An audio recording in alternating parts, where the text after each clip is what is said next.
saudar a todos vocês com a paz do Senhor Jesus e convidá-los a abrir a palavra de Deus no capítulo 5 da carta aos Efésios. Nós faremos a leitura do verso 18 em diante.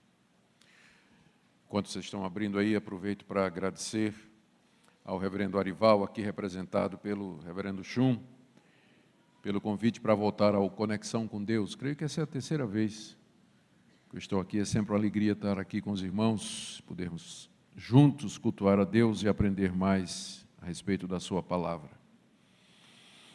Efésios 5, 18 em diante. Não vos embriagueis com vinho, no qual há dissolução, mas enchei-vos do Espírito, falando entre vós com salmos, entoando e louvando de coração ao Senhor com hinos e cânticos espirituais, dando sempre graças por tudo a nosso Deus e Pai, em nome de nosso Senhor Jesus Cristo, sujeitando-vos uns aos outros no temor de Cristo.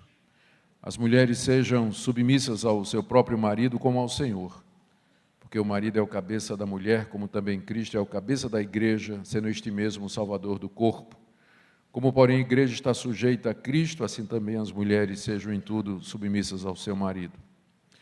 Maridos, amai vossa mulher, como também Cristo amou a igreja e a si mesmo se entregou por ela, para que a santificasse, tendo-a purificado por meio da lavagem de água pela palavra, para apresentar a si mesmo igreja gloriosa, sem mácula, nem ruga, nem coisa semelhante, porém santa e sem defeito. Assim também os maridos devem amar a sua mulher como ao próprio corpo. Quem ama a sua esposa, a si mesmo se ama. Porque ninguém jamais odiou a própria carne, antes a alimenta e dela cuida, como também Cristo faz com a igreja, porque somos membros do seu corpo. Eis porque deixará o homem a seu pai e sua mãe, e se unirá à sua mulher, e se tornarão os dois uma só carne. Grande é esse mistério, mas eu me refiro a Cristo e à igreja. Não obstante, vós, cada um de per si, também ame a própria esposa como a si mesmo, e a esposa respeita ao marido. Filhos, obedecei a vossos pais no Senhor, pois isso é justo. Honra teu pai e tua mãe, que é o primeiro mandamento com promessa, para que te vá bem, sejas de longa vida sobre a terra. E vós, pais, não provoqueis vossos filhos a ira, mas criai-os na disciplina e na admoestação do Senhor.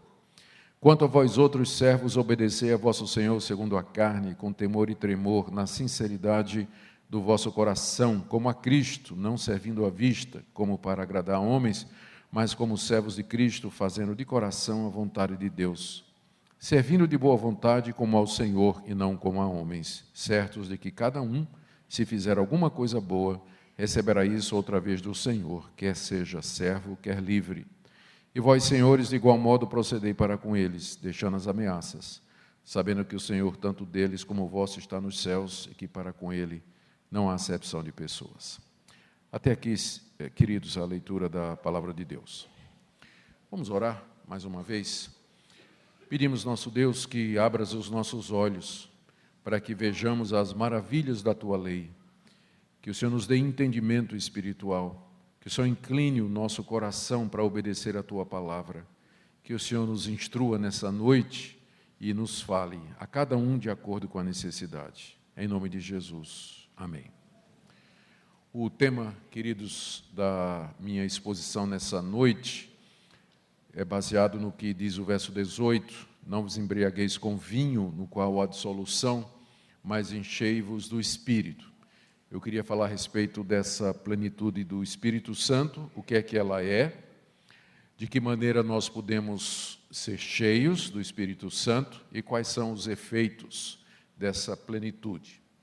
Eu creio que esse assunto ele é da mais alta importância para nós e da maior relevância para todo crente verdadeiro. Eu não creio que haja nenhum crente verdadeiro que não queira ser cheio do Espírito Santo e ser guiado e dirigido pelo Espírito de Deus. Mas, dito isso, os problemas começam já nas questões de definição, especialmente depois que o movimento pentecostal surgiu, apresentando ou reivindicando uma visão a respeito do Espírito Santo que não havia sido tratada pelos reformadores no tempo da Reforma Protestante e muito menos durante a Idade Média. O movimento pentecostal forçou a igreja a reexaminar o que ela pensava a respeito desse assunto E nem sempre o assunto, e nem sempre essa revisão ela é feita de maneira tranquila. Há questionamentos, há dúvidas e assim por diante. Se por um lado, então, os crentes de todas as tradições, quer seja do pentecostalismo ou da igreja conservadora, histórica, clássica, se todos desejam ser cheios do Espírito Santo, quando chega nessas três questões, aí começa a discussão. Primeiro, o que é ser cheio do Espírito Santo? Segundo, de que maneira nós podemos nos encher desse Espírito? E terceiro, quais são as consequências? Eu quero propor nessa noite que nós respondamos essas perguntas a partir desse texto. Há muitas outras passagens sobre o Espírito Santo no Novo Testamento, mas eu vou dizer porque é que eu acho que ela é essencial. Primeiro, porque ela foi escrita para uma igreja que já tinha experimentado o modelo de plenitude que aparece no livro de Atos. Boa parte do movimento pentecostal baseia a sua conceituação do que é ser cheio do Espírito Santo a partir do relato do livro de Atos. Começando em Atos 2, a descida do Espírito Santo no dia de Pentecostes, depois em Atos capítulo 8, a ida de Filipe a Samaria e a experiência que os samaritanos tiveram, depois em Atos 10, a descida do Espírito Santo sobre os discípulos gentios na casa de Cornélio, e depois, mais adiante, quando Paulo está em Éfeso, Atos 19, que impõe a mão sobre discípulos de João Batista, o Espírito Santo vem sobre eles, eles falam em língua e profetizam. Então, exatamente porque a igreja de Éfeso já tinha passado por essa experiência, está relatada lá em Atos 19, é que o que Paulo diz cerca de 3 ou 4 anos depois, que tem valor normativo para a igreja. O que eu quero dizer é o seguinte: a igreja de Éfeso, a quem Paulo escreve essa carta, era uma igreja que nasceu no meio de um grande avivamento espiritual. O relato do livro de Atos nos diz que Paulo esteve ali, encontrou 12 discípulos de João Batista, que não tinham notícia de que o Espírito Santo já tinha sido derramado. Paulo impõe as mãos sobre eles, eles recebem o Espírito Santo, falam em línguas, eles profetizam e começa um grande avivamento na cidade. O texto nos diz que Deus, pelas mãos de Paulo, fazia milagres extraordinários. É a única vez que essa expressão acontece no Novo Testamento, milagres extraordinários. Ela acontece exatamente em Éfeso, a ponto de que as próprias peças de roupa de Paulo eram usadas para libertar pessoas de demônios e curar doentes. E também é onde nós encontramos aquele relato de que 7 discípulos de um judeu chamado Seva, que eram exorcistas, tentaram expulsar o demônio de um homem, dizendo: sai em nome de Jesus, a quem Paulo prega, e o demônio disse: eu sei quem é Jesus e conheço Paulo, mas vocês quem são? Não é? E aí cai em cima dos homens que saem nus, não é? Despidos, e veio um grande temor sobre toda a cidade. E diz também lá que muitos bruxos e feiticeiros se converteram com a pregação de Paulo, a ponto de fazerem uma grande fogueira, queimando livros de feitiçaria, etc. Interessante lembrar que a arqueologia, na década de 50, descobriu lá nas areias de Nag Hammadi, no Egito, uma biblioteca de escritos gnósticos, datando do século II depois de Cristo, e lá no meio tinha os famosos papiros de Éfeso.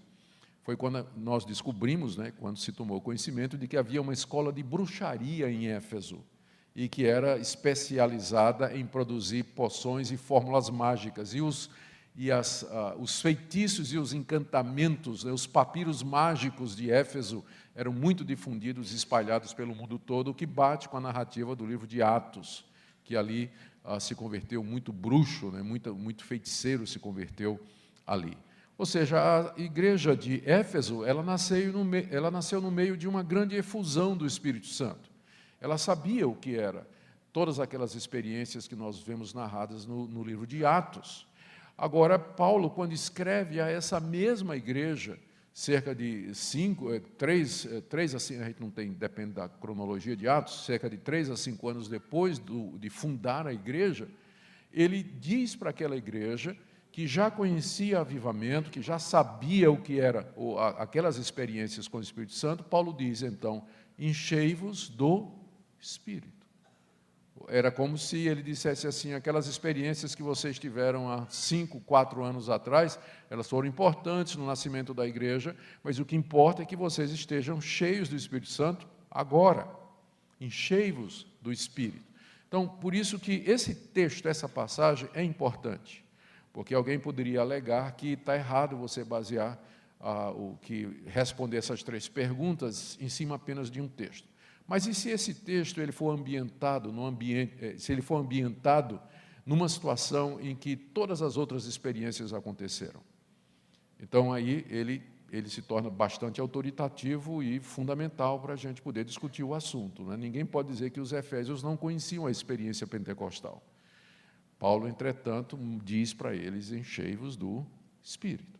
Então, Paulo sabia do que estava falando e a quem ele estava dizendo isso. Por isso que eu considero esse texto como sendo básico para a gente responder essas 3 perguntas. Alguém pode também argumentar que a carta aos Efésios, ela, na verdade, era uma carta circular, que deveria ser lida não somente na cidade de Éfeso, mas na cidade de Colossos e na igreja de Laodiceia também. Nós não negamos o caráter circular dessa carta. Todavia, as cópias mais antigas que nós temos desse documento, elas têm no prefácio exatamente a dedicação e a destinação à igreja de Éfeso, embora algumas cópias estejam em branco, ou seja, onde diz Paulo, apóstolo de Cristo Jesus, por vontade de Deus, aos santos que vivem em alguns manuscritos está em branco, porque era para ser preenchido para as igrejas aonde a carta viria de circular. Contudo, as cópias melhores que nós temos contêm o nome Éfeso, o que indica que podia ser uma carta circular, mas com certeza Paulo entendia ou pretendia que a igreja de Éfeso lesse essa carta e que meditasse a respeito dela. Então, por esses motivos, nós entendemos que a carta é bem apropriada para nós respondermos essa questão. Muito bem. Dito isso, nós vamos tentar responder essas 3 perguntas com base no que Paulo escreve aqui. E a primeira delas é o que é que significa ser cheio do Espírito Santo, como ele manda no verso 18, enchei-vos do Espírito. Eu penso que a primeira coisa que precisa ser lembrada é que quando Paulo está falando do Espírito Santo, ele se refere sempre ao Espírito Santo como sendo a terceira pessoa da Trindade. Embora haja uma série de metáforas na Bíblia que sejam usadas para se referir ao Espírito, como o vento ou como água, e outras metáforas semelhantes. Entretanto, o Espírito de Deus, ele é pessoal. Aqui mesmo, quando ele fala enchei-vos do Espírito, a primeira ideia que vem na cabeça do crente, quando ele lê isso aqui, é que ele é um grande vasilhame e que o Espírito Santo é uma espécie de um líquido celestial que Deus derrama e que vai enchendo. Não é isso que a figura evoca? Enchei-vos do Espírito, né? Como se a gente fosse um receptáculo e o Espírito uma espécie de líquido que Deus vai derramando e vai enchendo a gente.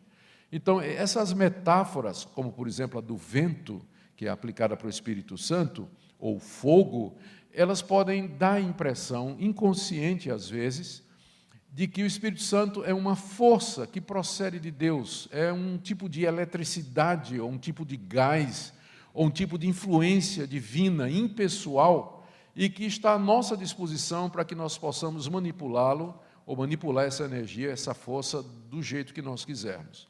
Eu penso que esse é o raciocínio que está por detrás de alguns pastores e pregadores que falam e agem como se eles tivessem controle sobre o Espírito Santo. Imagine vocês, tem gente até que acha que pode jogar o Espírito Santo no povo. Tem outros que acham que pode pegar o paletó, impregnar com o Espírito Santo e jogar no povo. Como se, o que é que está por trás dessa ideia? Que o Espírito Santo é uma coisa, é uma força, é um gás, é uma eletricidade, é algo impessoal sobre o qual esse pregador, esse líder, ele tem algum tipo de controle e domínio. Deve ser por isso também que eles marcam reunião de cura com antecedência, não é? Coisa que não tem no Novo Testamento. Os apóstolos não sabiam quando iam curar. Não tinha a menor ideia quando é que eles iam curar. Então, não tem nenhum exemplo de cura marcada com antecedência no Novo Testamento. Exatamente por quê? Porque o Espírito Santo é a terceira pessoa da Trindade. Ele é Deus. Ele não é uma força que está à nossa disposição e muito menos ser espiritual e ser cheio do Espírito Santo significa atingir um nível tal de espiritualidade que a gente pode dar ordens ao Espírito Santo, ou dizer quando ele vai curar, ou o que é que ele vai fazer, ou determinar que ele desça sobre determinadas, ou sobre algumas pessoas. É exatamente o contrário. Se o Espírito Santo é a terceira pessoa da Trindade, como de fato todo o Novo Testamento declara, então ser cheio dele não significa ter domínio sobre ele, mas sim ser dominado por ele. É exatamente o contrário. Quanto mais cheio do Espírito Santo nós formos, mais dominados e controlados por ele nós seremos. Então, eu penso que esse é um ponto que nós não podemos esquecer. Estamos falando da terceira pessoa da Trindade. O Espírito Santo é pessoal. Ele pensa, ele age, ele tem vontade, ele tem um projeto, ele tem um propósito, ele age de acordo com esse propósito e esse projeto que ele tem. Então, longe de termos o controle sobre ele, na verdade, nós é que somos controlados por ele.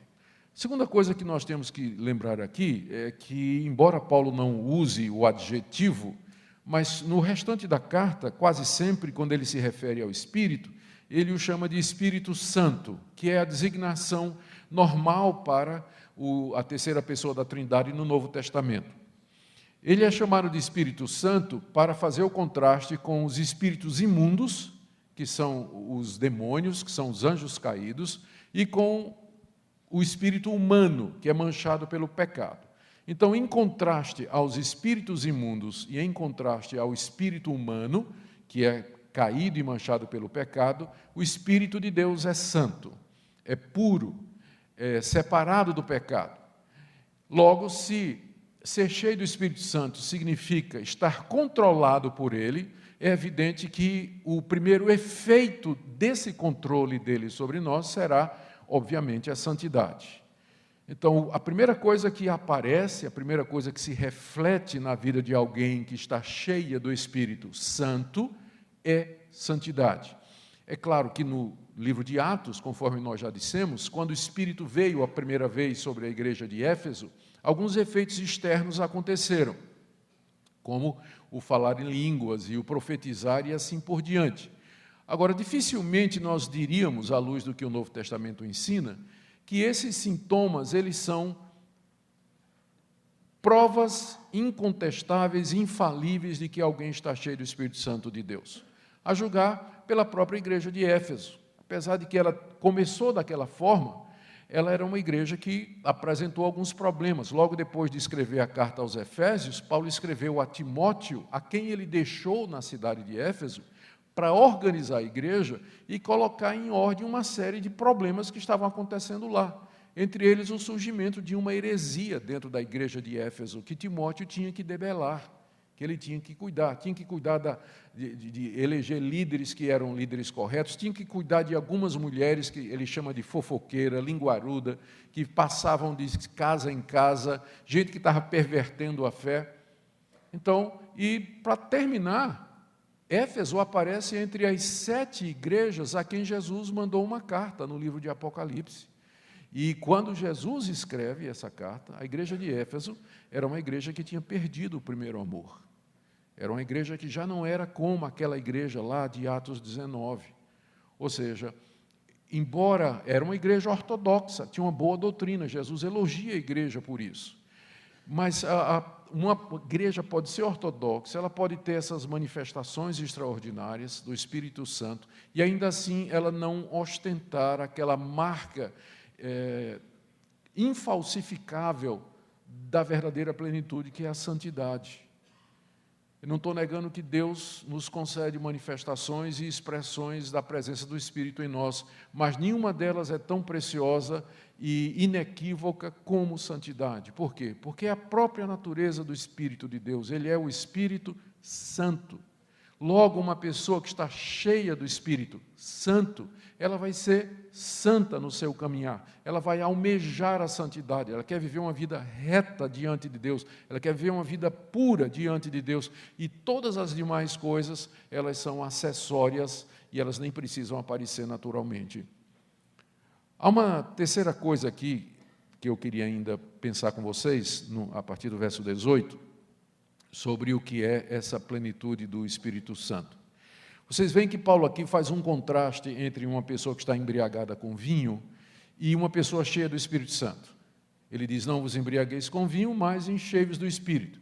Na verdade, é um contraste, mas o contraste, para que ele valha, para que ele faça sentido, tem que haver algum ponto na comparação das duas partes, senão não faria o menor sentido. O que é que uma pessoa cheia de vinho tem, ou vamos pelo outro lado, o que é que uma pessoa cheia do Espírito Santo tem em comum com uma pessoa cheia de vinho? A resposta é que uma pessoa que está cheia de vinho, está embriagada, de tal maneira, ela bebeu tanto que o álcool subiu até a sua cabeça, até seu cérebro, e passou a influenciar todas as atitudes, decisões, escolhas, sentimentos, palavras que a pessoa toma. E de uma forma tão forte que, quando o efeito passa, algumas pessoas nem lembram das bobagens que disseram quando elas estavam dominadas pelo vinho. Por isso que diz aqui que há dissolução. A palavra dissolução aqui significa desperdício na língua grega. E, de fato, uma vida cheia do vinho é uma vida onde as palavras, as decisões, as ações, elas serão desperdiçadas, elas não aproveitam, elas não são úteis nem para a pessoa, nem para aqueles que estão ao seu redor, e muito menos dentro dos projetos de Deus. Então, se esse é o ponto da comparação, significa que uma pessoa cheia do Espírito Santo, ela vai estar de tal maneira controlada pelo Espírito Santo, que seus pensamentos, palavras, atitudes, obras, decisões e sentimentos serão todos influenciados pelo Santo Espírito de Deus. Isso vai fazer a diferença. Então, ser controlado pelo Espírito, ser cheio do Espírito, é ser de tal forma guiado por Ele, que aquilo que a gente faz, diz, sente, escolhe, é de alguma forma influenciado pelo bendito Espírito Santo, em contraste com minha natureza pecaminosa, que é subjugada e mortificada à medida que o Espírito se expressa através de mim. E é interessante, o contraste, então, está nisso aqui. Se essa é a semelhança, qual é o contraste? Como já vimos, o segredo está na palavra dissolução. Uma vida, quanto mais cheia de álcool uma pessoa está, mais descontrolada ela é, mais ela vai dizer coisas que não convêm. Quanto mais cheio do Espírito Santo nós formos, mais proveito nós teremos, mais úteis nós seremos, mais domínio próprio nós teremos. Inclusive, domínio próprio aparece como um dos frutos do Espírito, ou como parte do fruto do Espírito, no trecho que foi lido na devocional no início desse encontro nessa noite. Então, quanto mais cheio do Espírito, mais domínio próprio, moderação e sobriedade você vai ter. E esse ponto é importante porque, em nome do Espírito Santo, as pessoas hoje estão fazendo as coisas mais absurdas. Para muita gente, para muitas igrejas e para determinado setor no movimento evangélico, quanto mais estranho, mais espiritual. Não é verdade? Eu estava vendo um vídeo no YouTube esses dias, de um culto, onde supostamente o Espírito Santo baixou, que um obreiro subiu no pilar da igreja como se fosse um pau de sebo, né, debaixo do poder do Espírito Santo. E nós conhecemos outras manifestações que já se tornaram gente que começa a se portar como se fosse um animal, gente que dá salto mortal, gente que fica rodando, dançando. Tem até o pastor metralhadora, o pastor peão, não é, que quando o Espírito Santo vem sobre ele. Então, a pergunta é, como é que isso bate com o que eu leio aqui, que uma vida cheia do Espírito, ela é oposta à vida de um bêbado, que faz coisas sem controle, sem noção e completamente impróprias. Então, ser cheio do Espírito Santo é ser controlado por esse Espírito, que é o Espírito oposto ao Espírito de dissolução. Tem uma outra coisa ainda que eu acho que eu devo dizer aqui, que pode nos ajudar. Estamos tentando entender o que é ser cheio do Espírito Santo, lembrando que essa carta foi escrita para uma igreja que experimentou o batismo com o Espírito Santo, falar línguas e profetizar. Então, vocês sabem que quando Paulo escreveu essa carta, ele estava preso. E ele escreveu uma outra carta, que é considerada a irmã quase que gêmea dessa, que é a carta... Isso, Colossenses, parabéns. Estou vendo que vocês estão aproveitando bem a escola dominical. A carta aos Colossenses, ela é tão parecida com a carta aos Efésios, à primeira vista, que muitas pessoas acham que ela é uma condensação que Paulo fez de Efésios, e resumiu, e virou Colossenses. Mas isso é o que de fato parece, à primeira vista. Mas um exame mais detalhado vai ver que as duas cartas são independentes. A carta aos Efésios foca na questão da eclesiologia, a igreja de Deus.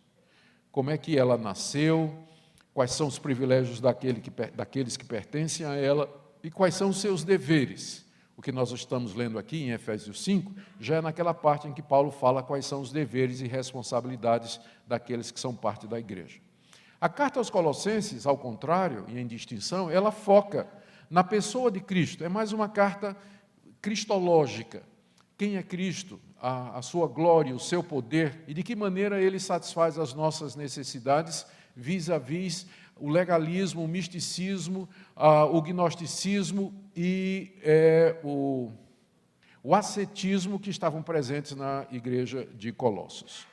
Mas há muitas partes que são semelhantes e que se equiparam. Por exemplo, perguntando, qual seria em Colossenses a parte que corresponde a isso que nós estamos lendo em Efésios? Paulo diz alguma coisa parecida? Diz. E está lá no capítulo 3 de Colossenses, do verso 15 em diante.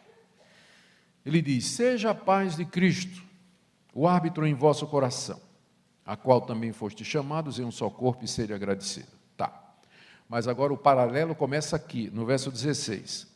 Habite ricamente em vós a palavra de Cristo, instruí-vos e aconselhai-vos mutuamente em toda sabedoria, louvando a Deus com salmos e hinos e cânticos espirituais com gratidão em vosso coração. Estão vendo a semelhança com o que a gente leu lá em Efésios? Tudo o que fizerdes, seja em palavra, seja em ação, fazei em nome do Senhor Jesus, dando por ele graças a Deus Pai. Esposas, sede submissas ao próprio marido, como convém ao Senhor. Maridos, tratai vossa esposa, amai vossa esposa e não a trateis com amargura. Filhos, em tudo obedecei a vossos pais, pois fazê-lo é grato diante do Senhor. Pais, não irriteis os vossos filhos, para que não fiquem desanimados. Servos, obedecei em tudo ao vosso Senhor. E no capítulo 4, verso 1, senhores, tratai os servos com justiça, etc. Estão vendo? É o mesmo assunto, a mesma estrutura, a mesma sequência. A pergunta é, ao que em Colossenses corresponde em Efésios a expressão enchei-vos do Espírito? E a resposta é, no verso 16, habite ricamente em vós a palavra de Cristo. Ou seja, na cabeça do apóstolo Paulo, ser cheio do Espírito Santo e ter a palavra de Cristo habitando ricamente em nós é uma e a mesma coisa. Ou seja, essa relação palavra-espírito, ela transparece com muita clareza em todo o Novo Testamento. O Espírito de Deus, ele age através da palavra. Palavra, aqui no Novo Testamento, é quando, às vezes, algumas pessoas querem fazer uma exegese engraçada, fazendo a distinção entre logos, palavra escrita, e rema, palavra falada. Estão no mesmo campo semântico e, com frequência, designam a mesma coisa e, às vezes, são usados como sinônimos promiscuamente, um como o outro. Como se fosse o outro, não dá para forçar uma distinção entre logos e rema, não é como se um fosse sempre palavra escrita e o outro fosse sempre palavra falada. E aí a palavra falada seria aquela palavra de autoridade, aquela palavra profética. Tem, inclusive, ministérios inteiros baseados nessa falácia exegética, não é? Que não se sustenta de maneira nenhuma.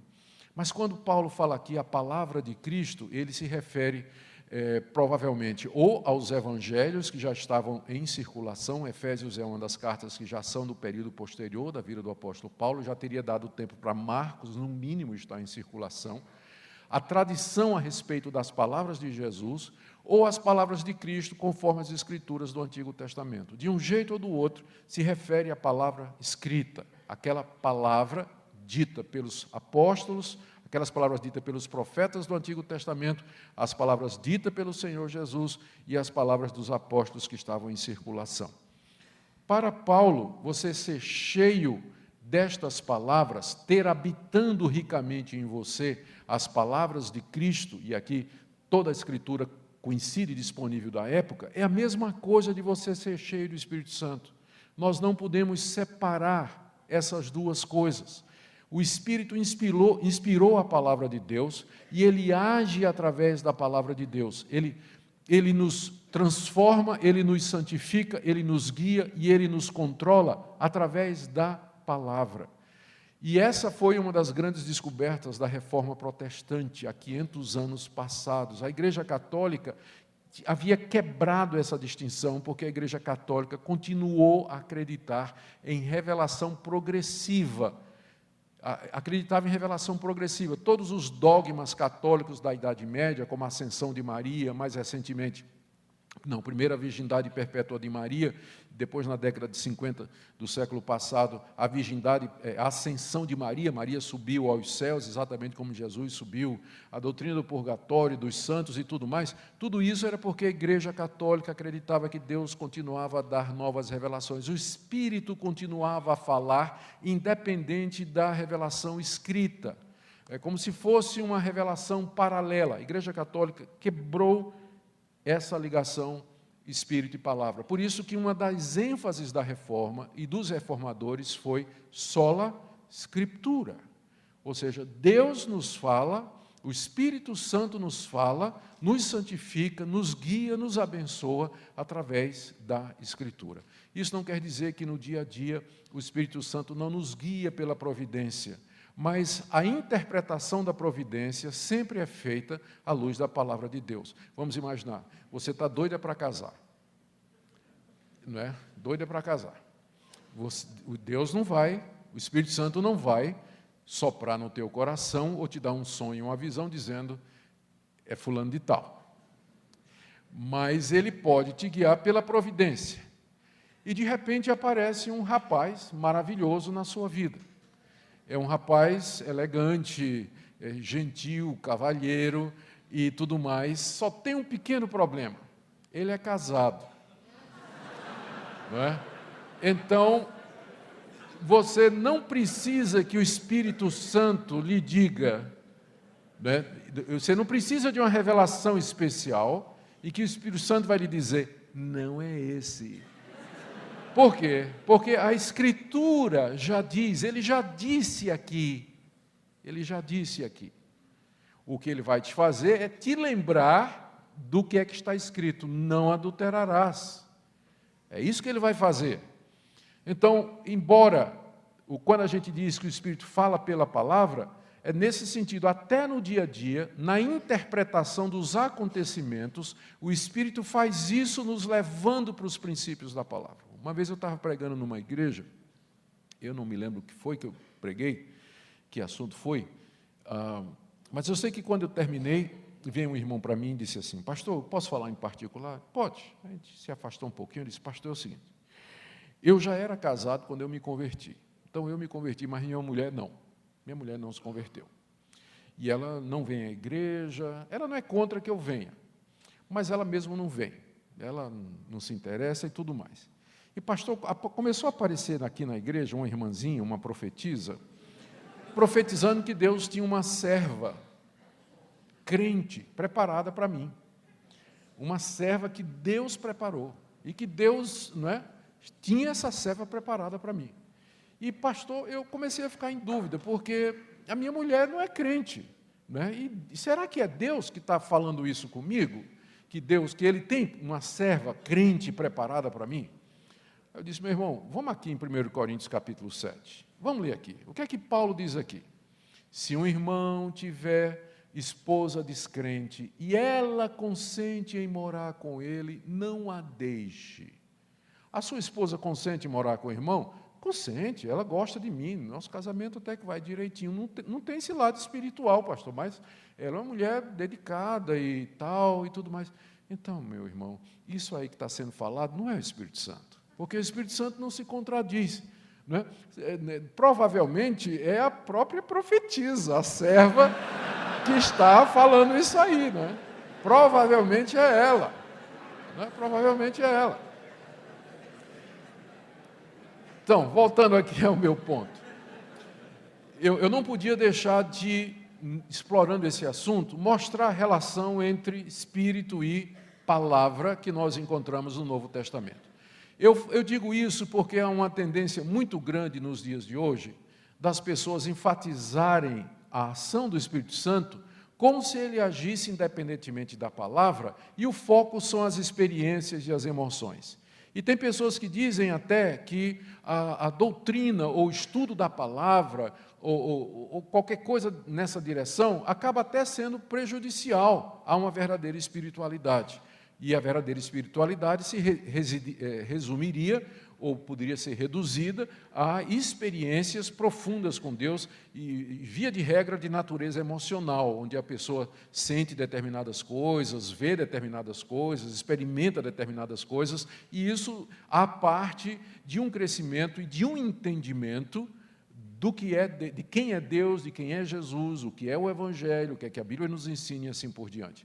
Então, existe essa tendência. É claro que existe a tendência, por outro lado, também, da gente focar no estudo da palavra, ser muito preparado teologicamente, conhecer a tradição da igreja, a história da igreja, a interpretação, conhecer os comentários, os grandes eruditos e tudo mais, e também esquecer que nada disso vai adiantar se não for acompanhado pela presença do Espírito Santo de Deus e que fala através das Escrituras. Então, nós queremos as duas coisas representam a espiritualidade madura. Uma vida cheia do Espírito que nos guia através da palavra de Cristo que deve habitar ricamente em nosso coração. Eu acho que já basta, né, sobre o que é ser cheio do Espírito Santo. Vamos partir logo para o próximo ponto, que meu tempo está correndo. Então, ser cheio do Espírito Santo seria ser, em resumo, controlado pela terceira pessoa da Trindade, Espírito esse que é santo e que faz esse controle e essa direção através da palavra de Cristo. Agora vamos perguntar de que maneira Paulo espera que os seus leitores sejam cheios do Espírito Santo. Eu quero sugerir que a resposta a pergunta do verso 18, ela tem a primeira resposta, né? A pergunta é como nos encher do Espírito Santo. Eu quero sugerir que a primeira resposta tem início lá no capítulo 4. E se a gente seguir a sequência, nós vamos entender o que eu estou dizendo. Essa primeira resposta está no verso 18, veja só. Ele diz assim: não vos embriagueis com vinho no qual há dissolução, mas enchei-vos do Espírito Santo.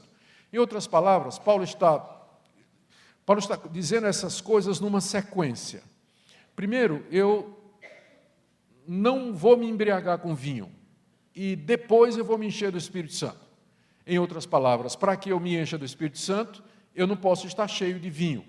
E aqui nós nos lembramos do óbvio, nós não podemos servir a dois senhores. Ou estamos cheios do Espírito Santo, ou nós estamos cheios de vinho. Nós não podemos estar cheios de vinho e do Espírito Santo ao mesmo tempo. Ou é uma coisa, ou é outra. Ou então, explorando um pouco mais, para que eu seja cheio do Espírito Santo, eu primeiro tenho que resolver o meu problema com o vinho. E só depois que eu resolver o meu problema com o vinho, é que eu posso ser cheio do Espírito Santo. Nessa ordem, nessa sequência aqui. E você pode trocar a palavra vinho por qualquer outra coisa que faça o mesmo efeito, aquilo que tem controle sobre nós. Então, em vez de vinho, sexo, por exemplo, ou dinheiro, ou raiva, ou mágoa, ou ódio, ou qualquer outro ídolo, ou qualquer outra força que exerça domínio no seu coração, como uma pessoa que está embriagada. Então, em outras palavras, eu primeiro tenho que resolver o problema do pecado antes de eu poder ser cheio do Espírito Santo.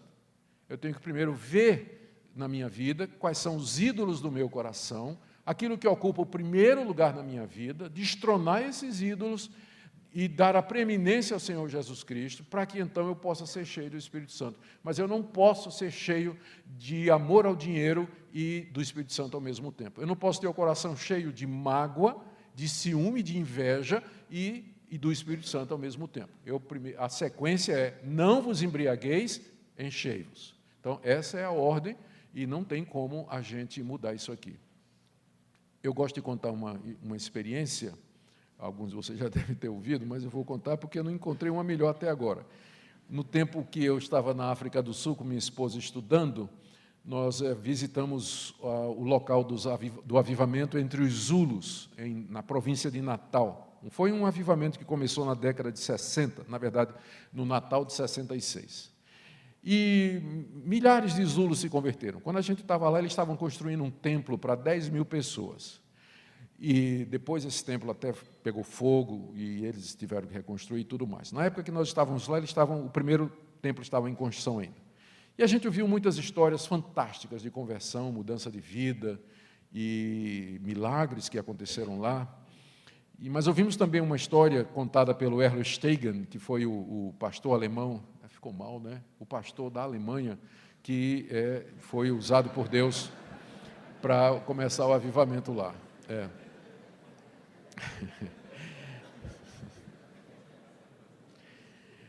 Ele contou a história de uma mulher que era muito conhecida na tribo, porque durante anos ela tinha parado de tomar banho e usava a mesma roupa.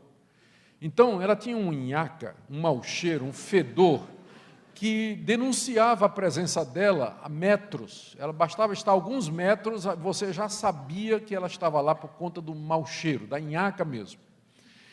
E ela se converteu. E ela queria participar de tudo quanto era de reunião do grupo de senhoras, né? E aquilo criava um problema, porque quando ela chegava, incensava lá o ambiente, e ninguém conseguia mais se concentrar ou fazer nada. Ninguém sabia direito o que fazer com ela. Então, tiveram uma ideia brilhante, descobriram o dia do aniversário dela e fizeram uma festinha para ela, tal, e compraram um vestido novo. E trouxeram para aquela irmã. E disseram, olha, na próxima reunião a gente queria ver a irmã vestida com esse vestido aqui que nós estamos lhe dando de presente. Ah, claro, sem dúvida nenhuma. Na próxima reunião, ela chega com o vestido, não é? Mas a nhaca era a mesma, ela simplesmente colocou o vestido novo por cima dos vestidos velhos. Então, eu conto isso para ilustrar o ponto aqui de que não adianta você tentar ser cheio do Espírito Santo sem primeiro resolver a questão do vinho. Deus vai sentir o teu cheiro, você pode botar até uma capa de religião por cima, mas Deus vai sentir o teu cheiro de longe e a verdade a teu respeito. Então, primeiro tem que resolver o problema do pecado. Eu disse que isso começou no capítulo 4 e eu queria ver com vocês. A partir do capítulo 4, Paulo está falando dos deveres e responsabilidades dos crentes, dos membros da igreja. E ele vai falar a respeito da unidade, dos dons espirituais, e no verso 17 ele começa a falar sobre santificação. E do verso 20 ao verso 24, ele apresenta a dinâmica da santificação. Como é que a santificação deve se processar no dia a dia? Ele diz, mas não foi, estou lendo o verso 20 do capítulo 4. Não foi assim que aprendestes a Cristo, se é que de fato tendes ouvido e nele fostes instruídos, segundo é a verdade em Jesus. No sentido de que, quanto ao trato passado, vos despojeis do velho homem, que se corrompe segundo as concupiscências do engano, e vos renoveis no espírito do vosso entendimento, e vos revistais do novo homem, criado segundo Deus, em justiça e retidão, procedentes da verdade. A figura que Paulo usa aqui, que está por detrás dessas orientações, é uma figura bastante conhecida, nossa, muito, não é? Que é de você trocar de roupa. Imagina você chegando em casa, depois de um dia de trabalho, não é? Cansado, não é? Suado, você então tira aquela roupa que você usou o dia todo, você toma um banho, se refresca e põe uma roupa nova, não é? À exceção dos adolescentes, isso é geralmente o que as pessoas fazem. Tá? E é a figura que você encontra aqui. Tá? Agora, aqui, essa analogia é feita da seguinte maneira. A roupa usada, velha, ela é chamada de o velho homem e nós temos que nos despojar dela, e representa o pecado. Depois ele fala da renovação da nossa mente, que equivaleria a você se refrescar, tomar um banho, se lavar e assim por diante.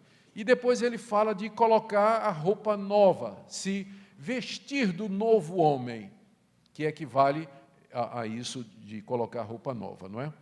Então, em outras palavras, o que Paulo está dizendo é que todo dia nós temos que nos despir do velho homem, que é uma referência na nossa natureza pecaminosa, é chamada de velho homem porque está ligada ao primeiro homem, Adão. Já que ele é o primeiro, é o mais antigo, por isso é chamado velho homem. E todos nós temos a natureza adâmica. Então, todo dia nós temos que nos despir do velho homem E se isso nós fazemos pela mortificação, dizendo não aos desejos do velho homem, nos renovar pelas disciplinas espirituais, leitura da palavra e oração, e nos vestir do novo homem. Se o velho homem é Adão, o novo homem é Cristo. E nós nos vestimos de Cristo. Vestir de Cristo significa dizer sim para o Senhor Jesus. Não para o pecado, não para Adão, e sim para Jesus. Então, essa é a dinâmica da santificação. Isso é o que nós temos que fazer todo dia. Dizer não para o pecado e dizer sim para as virtudes que estão associadas à pessoa de Cristo e sua obra. E no meio disso, aquela renovação. Veja como isso é aplicado, a partir do verso 25, pelo apóstolo Paulo, em situações práticas da vida, como que para ilustrar. No verso 25, por isso, introduzindo uma consequência, deixando a mentira, que significa dizer não para o velho homem, se despir do velho homem, fale cada um a verdade com seu próximo, que é se revestir do novo. São 2 passos. Então, exemplificando, todo dia você tem que deixar a mentira e falar a verdade. Ou seja, não basta o irmãozinho deixar de ser mentiroso. O irmãozinho tem que aprender a dizer a verdade. Para quê? Porque nós somos membros uns dos outros. Ele sempre dá uma razão, né? Sempre dá uma razão. Outro exemplo aqui na sequência, do verso 28. Aquele que furtava, não furte mais. Antes trabalhe fazendo com as próprias mãos o que é bom. Então está claro. Todo dia, eu tenho que parar de roubar e eu tenho que trabalhar com minhas mãos para que eu tenha dinheiro com que ajudar o necessitado, é claro, além de suprir as minhas necessidades. Ou seja, não basta o irmãozinho parar de ser ladrão. O irmãozinho tem que arrumar um trabalho e para ganhar para o seu sustento e para ajudar os outros. Então, essa é a dinâmica da santificação, todo dia. Não para o pecado, sim para Jesus Cristo. Continuando, no verso 29.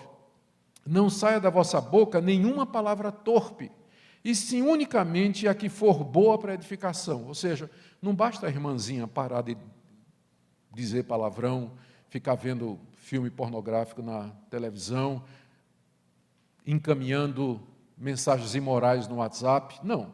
Você tem que aprender a usar as mídias sociais, a sua boca, para dizer palavras que edificam. Então, não é só você parar com a sujeira nas mídias sociais ou na sua própria boca, mas usar tudo isso para transmitir palavras que edificam.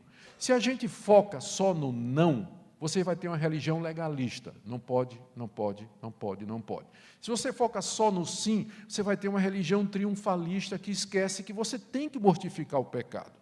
Então, é por isso que são 2 passos a vida de santidade. Sempre não para o pecado e sim para a virtude correspondente. E aí você vai caminhando equilibradamente. Mas primeiro não e depois o sim. E aí o tempo não dá, mas o resto do capítulo 4 e o começo do capítulo 5, Paulo continua com a mesma estrutura. Não faça isso, mas faça isso, que é o correspondente do lado do bem, não é? E ele sempre dá um motivo, por conta disso. E aqui chegamos no capítulo 5, verso 18. Não vos embriagueis com vinho, que corresponde a despojar-se do velho homem, dizer não para o pecado, mas enchei-vos do Espírito, que equivale a revestir-se do novo homem. Então é por isso que eu falei que antes de você ser cheio do Espírito Santo, primeiro você tem que resolver o problema do pecado na sua vida. Essa é a sequência que a Bíblia nos ensina. Por isso que é importante quebrantamento, tempo de reflexão, ter um tempo diante de Deus para fazer um levantamento da sua vida, analisar seus pensamentos, suas atitudes, as suas palavras, ver o que é que você tem que colocar em ordem, o que é que você tem que mudar na sua vida, antes de poder prosseguir e dizer, Deus, eu quero ser cheio do Espírito Santo. Nós vamos continuar aqui, tenho poucos minutos. Vocês não acreditem quando eu disser que eu estou terminando, tá? Apesar de que eu disse, para de mentir, não é?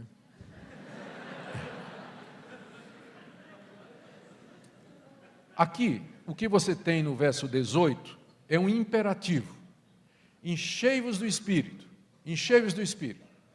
E esse imperativo, ele é seguido nos versos 19, 20 e 21, por verbos que indicam ação, mas que estão no outro tempo verbal, outro modo.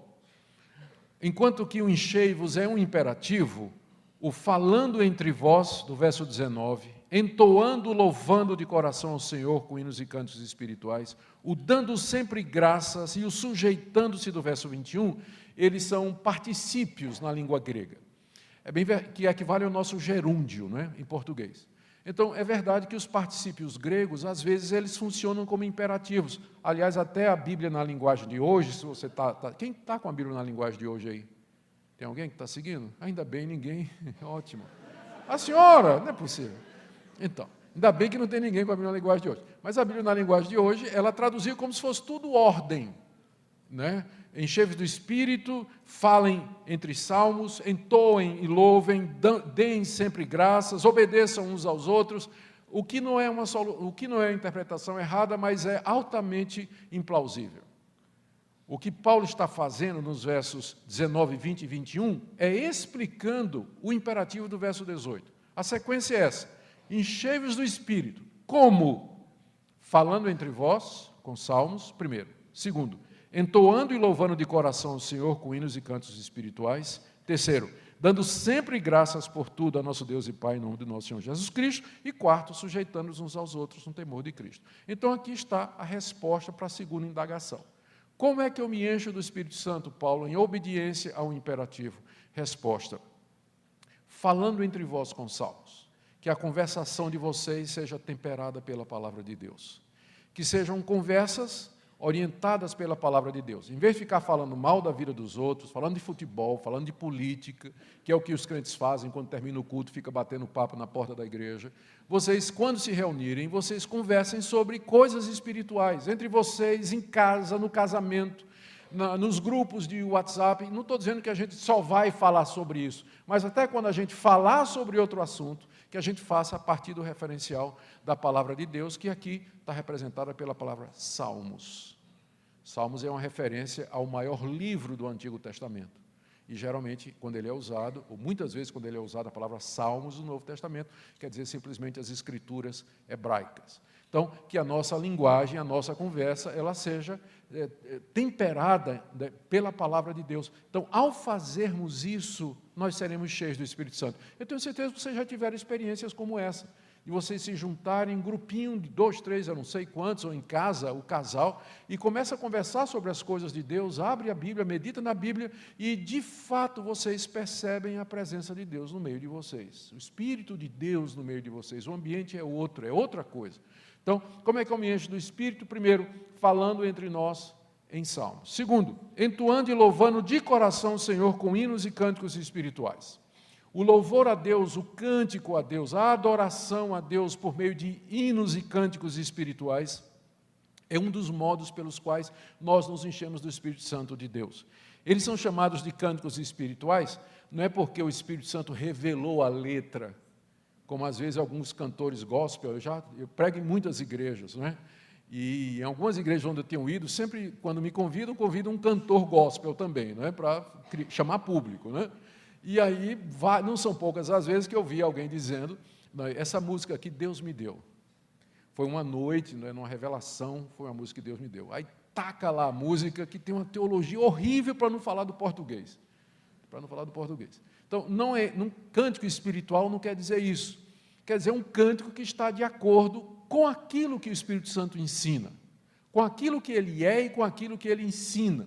É isso que vai fazer com que a igreja seja edificada. E como a gente tem falta hoje, de bons musicistas, gente que faça música de qualidade, mas com boa teologia, porque é isso que vai edificar a igreja. Porque quando for quinta-feira, vocês já esqueceram o que eu vou falar aqui, mas todo mundo vai lembrar o que cantou.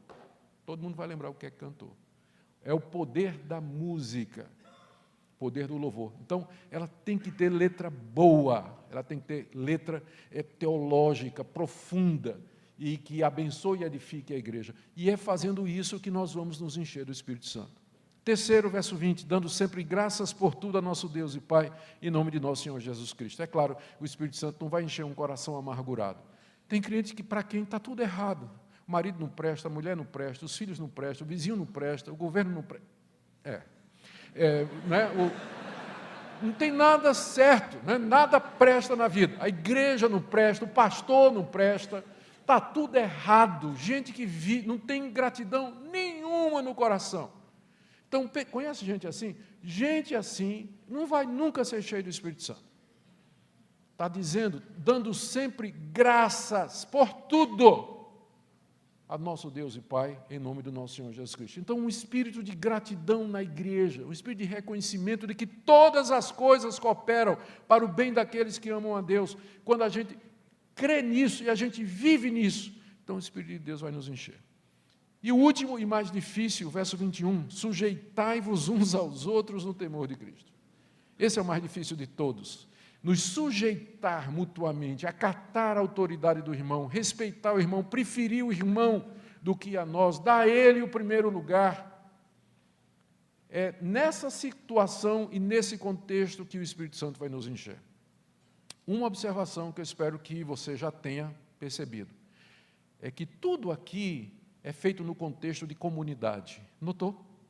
Enchei-vos do Espírito, como? Falando entre vós, cantando entre vós, sujeitai-vos mutuamente. Agora me diga como é que um desigrejado faz isso. Como é que ele faz isso sozinho em casa? Vivendo de programa de televisão, pregador de YouTube, não é? Como é que ele vai fazer isso? Não, de vez em quando, o que eu gosto mais aqui, vou até aproveitar, o reverendo Jeremias da 8ª igreja, eu não sei quem viu o vídeo do Jeremias, é um vídeo quando ele diz assim, está dando uma bronca na igreja, diz assim, vocês ficam escutando esses pregadores do YouTube, Hernandes Dias Lopes, Paulo Júnior, outro lá que eu não vou dizer o nome e tal, né? E agora, quando você ficar doente, eu quero saber quem deles vai visitar você no hospital. Sou eu, seu pastor, que vou, então se acostume com o feijão e arroz do pastor. Reverendo Jeremias. E eu disse, amém, pastor, eu acredito exatamente na mesma coisa. Então, como é que o desigrejado ele vai cumprir isso aqui? A importância da igreja, irmãos, da comunidade, da comunhão dos santos, é na comunhão dos santos que o Espírito Santo nos enche. Infelizmente, a ideia que se tem passado de plenitude do Espírito e de busca é de um cara fechado num quarto, sozinho, de joelhos, clamando 7 dias de jejum para que Deus o encha do Espírito Santo. Eu não estou dizendo que está errado fazer isso, mas a visão bíblica não é bem essa. Geralmente essas plenitudes, esses enchimentos, eles acontecem na comunhão dos santos. É quando nós estamos com os irmãos, que nós nos ministramos mutuamente e somos ministrados. E aí o Espírito de Deus nos enche como igreja, a importância da igreja. Muita gente quer Cristo, mas não quer a noiva dele. Eu sei que a igreja tem problemas, ela tem dificuldades, ela é imperfeita. A Bíblia é muito clara a respeito disso. Não há ilusão nenhuma na Bíblia a respeito do estado da igreja, enquanto ela está aqui nesse mundo. Mas é nela que Deus nos abençoa, é nela que Deus nos ministra. Por isso que é importante que você faça parte de uma igreja, que você seja membro de uma igreja, onde você vai ser ministrado, abençoado, e onde você pode também ministrar outras pessoas. Enchei-vos do Espírito, como? Não vos embriagando com vinho, falando entre vós com salmos, entoando e louvando de coração o Senhor, dando sempre graças por tudo ao nosso Deus e Pai, sujeitando-nos aos outros no temor de Cristo. Coisas que eu posso fazer e você pode fazer. Plenitude do Espírito não é para somente para grandes pregadores, para aqueles grandes homens vultos, históricos e espirituais, mas para a dona de casa, para o estudante, para crentes comuns como vocês e como eu. Porque tudo isso aqui pode ser feito. Enchei-vos do Espírito. Uma coisa só, ainda. Quando ele fala enchei-vos, como eu disse aqui é um imperativo. Ou seja, nós não temos muita opção. Paulo não está fazendo um pedido, ele não está dando uma sugestão, ele não está dando um conselho, ele está dando uma ordem. Se chegar alguém bêbado na sua igreja, você não vai disciplinar? Imagina alguém que chega bêbado na igreja, chapado. O que é que o conselho da igreja vai fazer? Vai chamar o cara e às vezes vai até disciplinar. Mas e se o cara não for cheio do Espírito Santo? Porque está no mesmo verso. Não está no mesmo verso? Não vos embriagueis com vinho, ou seja, me embriagar com vinho é pecado, mas enchei-vos do Espírito, ou seja, não estar cheio do Espírito Santo é pecado. Só que a gente disciplina o bêbado, mas o crente, eu quase que vou dizer crente carnal, mas eu não acredito em crente carnal. Mas o crente que não está cheio do Espírito Santo, a gente faz de conta que é uma opção, tipo assim, eu opto por vir para a igreja, fazer atos religiosos, mas eu não quero ser cheio do Espírito Santo, não quero ser controlado por Deus, eu vou ver minha vida de acordo com o que eu acho. E a gente acha que isso é normal. Mas não estar cheio do Espírito Santo é tão pecado quanto você se embriagar com vinho e ficar chapado de tanto beber. Então, não é uma opção, gente, isso aqui para nós. Essa é a vida cristã normal, ser cheio do Espírito no dia a dia. Eu digo isso porque Paulo, em seguida, faz a conexão da plenitude do Espírito com todas as áreas da vida. No verso 21, ele diz, sujeitando-vos uns aos outros no temor de Cristo. E aí ele desenvolve esse ponto no restante. Agora você está sabendo por que é que eu li, não é? Até o capítulo 6, você deve ter perguntado, né? Se o tema é encher do Espírito, por que é que ele leu sobre família, sobre filhos, É porque está ligado. O verso 21 diz, sujeitando-vos uns aos outros. Como eu me sujeito? Resposta de Paulo, verso 22. As mulheres sejam submissas ao seu próprio marido. Então, como é que a mulher cristã, ela se enche do Espírito Santo e como é que isso vai ser refletido na vida dela? Ela começa em casa, no casamento. Quer ser cheia do Espírito Santo, minha irmã? Começa em casa. Sujeitando-se ao seu marido. Ou vamos pegar do caminho de lá para cá. Como é que eu sei que uma irmã está cheia do Espírito Santo? Não é se ela fala em línguas, se ela profetiza, ressuscita mortos, não. Eu quero saber como ela trata o marido dela. Eu quero saber como ela trata o marido dela. É isso que vai mostrar. Porque está ligado. Enchei-vos do Espírito. Como? Sujeitando-vos uns aos outros. Como? Mulheres, sujeitai-vos a vosso marido. Eu vi um monte de marido rindo, mas vamos tirar o riso deles agora, no verso 25. Como é que os maridos cumprem esse mandamento do verso 21 da sujeição mútua? Está no verso 25. Maridos, amai vossa mulher. Como Cristo amou a igreja e a si mesmo se entregou por ela. Então, é assim que o marido cumpre o mandamento da submissão mútua, amando a esposa da mesma forma como Cristo amou a igreja. E só para constar, quando Paulo diz mulheres serem submissas, ele gasta 1, 2, 3 versículos para explicar. Mas quando ele diz maridos, amai vossa mulher, ele gasta 1, 2, 3, 4, 5, 6, 7, 8, 9 versículos, só para constar.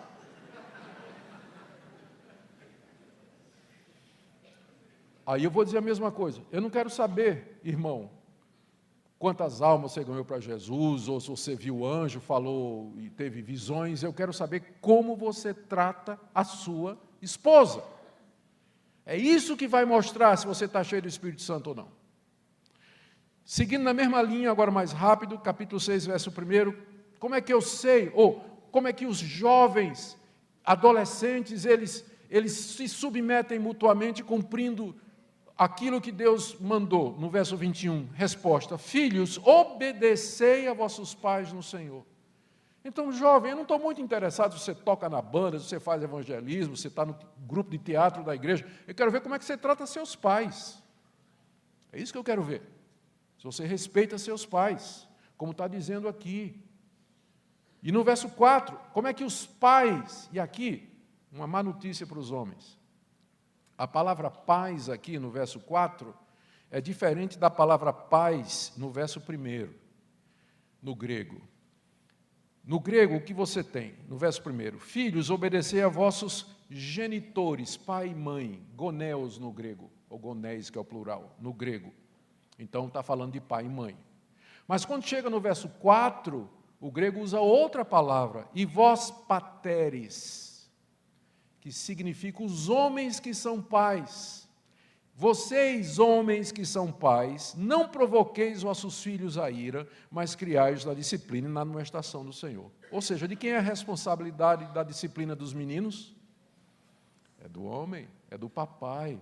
Entendeu? Você fica deixando para a mamãe fazer isso?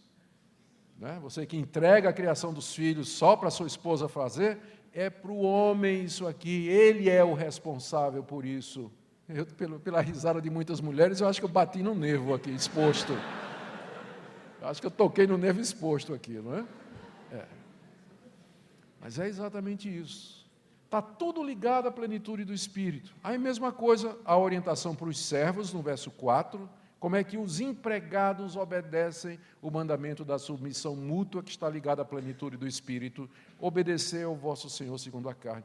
Eu não quero saber como é que você é no domingo, eu quero saber na segunda-feira, na terça e na quarta, como você é no seu trabalho. Você devia ser o melhor empregado daquela empresa. O mais diligente, o mais pontual, o mais honesto, o mais zeloso. É isso que vai mostrar que você está cheio do Espírito Santo. E você que é empresário, você que é patrão, você que tem uma doméstica na sua casa, verso 9, vós, senhores, de igual modo procedei para com eles, deixando as ameaças, e assim por diante, mutatis mutandi, usando a expressão latina, eu quero saber como você trata os seus empregados. Agora, gente, fechando. Imagine, se a plenitude do Espírito Santo é isso, a gente se lembra do que é que o pastor Chum disse no início do nosso culto hoje. Nós somos 30% da população brasileira. Por que que isso não faz diferença? E o pessoal diz, está tendo avivamento no Brasil.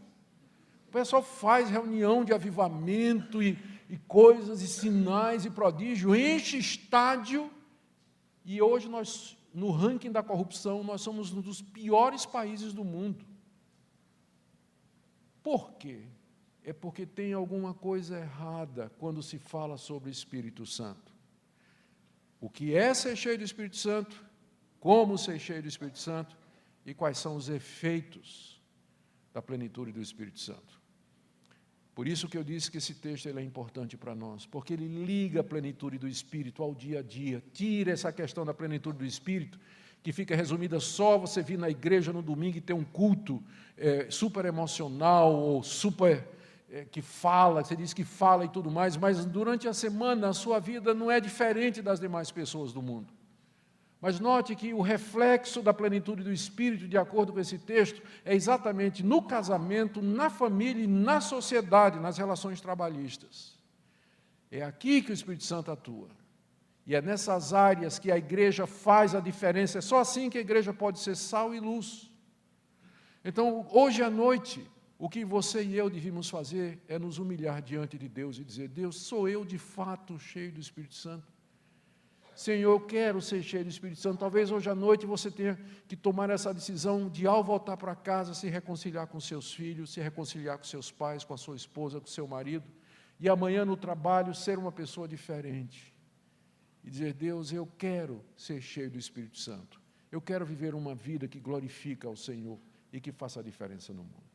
Essa é a minha oração para a minha vida, para a vida de vocês e para a vida dos evangélicos nesse país. Que de fato Deus nos dê um verdadeiro avivamento do Espírito Santo que mude as estruturas dessa sociedade, da igreja e das famílias. Amém? Vamos orar. Ó Deus, obrigado pela Tua palavra que nos fala de uma maneira tão clara. E nós pedimos que ela nos transforme nessa noite. Se há pessoas aqui que precisam se reconciliar com o marido, com a esposa, com os filhos, com os pais, com o patrão, com os empregados, que precisam largar o vinho, a idolatria do sexo, do dinheiro, pessoas que precisam perdoar, largar a mágoa de anos até. Pedimos que Teu Espírito Santo, pela palavra, nessa noite, faça essa obra de convencimento e transformação. Pedimos perdão, Senhor, pelos nossos pecados. Pedimos perdão porque entristecemos o Espírito, resistimos ao Espírito, apagamos o Espírito. E pedimos que o Senhor nos renove e nos restaure, para que possamos ser cheios do bendito Espírito Santo de Deus. É a nossa oração na mediação de Cristo, que torna todas estas coisas possíveis pelo seu sangue derramado na cruz. Em nome dele, amém. Deus abençoe os irmãos.